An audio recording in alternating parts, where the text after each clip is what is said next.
قناه هوة هنيدة. نتمنى الفيديو ديالي ان شاء الله يلقاكم في احسن الاحوال. اليوم ان شاء الله نحضر معكم بسبوسه. نحتاجو على بركه الله في المقادير. هذه بسبوسه عاديه.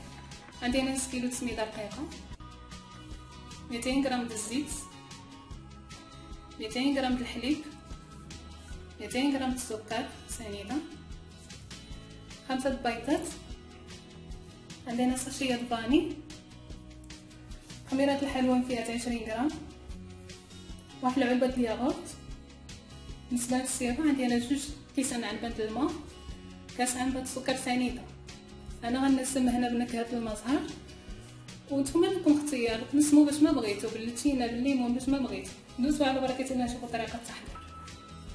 اول حاجه غنبداو بها غنعملوا داك السيرو ديالنا باش يوجد من السكر. 2 كيسان د الماء عندي نعملوه على البوطه، ملي يبدا يغلي نحسبوا له 10 دقائق ونطفيوه. كنعمل ديك 5 البيضات اللي كانوا عندي في الصفيره، نخلطهم. كنعمل ديك الفاني والسكر، نبقى نخلط حتى يذوب لي السكر.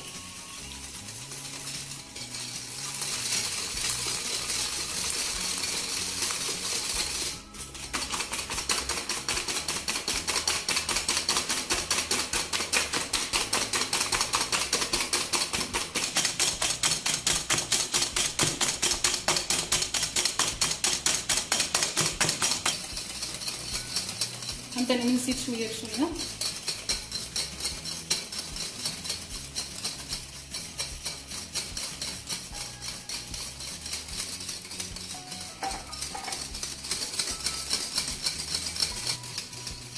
دابا غنزيدو الحليب عاوتاني شويه بشويه.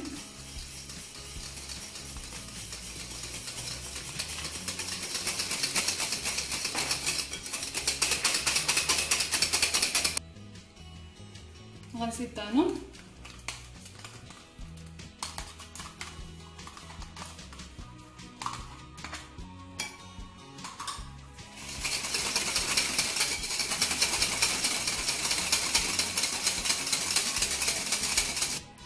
دابا غنعمل داك 6 كيلو سميده اللي كاين،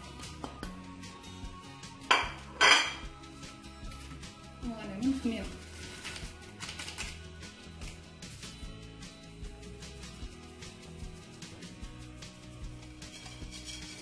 صافي ونخلطو كلشي.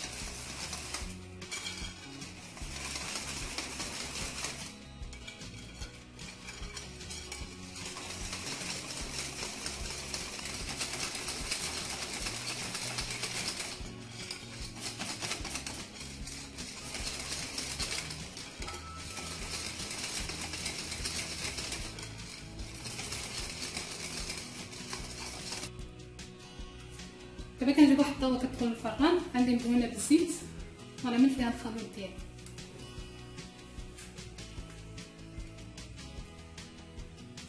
صافي دابا الفران عندي مسخن 180 درجه، غنشعلو من الفوق ومن التحت، ندخلوها تطيب وتحمر ونعاودو نتلاقاو ان شاء الله. السبوسه ديالي هي طابت، غنخرجها من الفران. دابا غنسقيها بداك السيرو اللي عندي.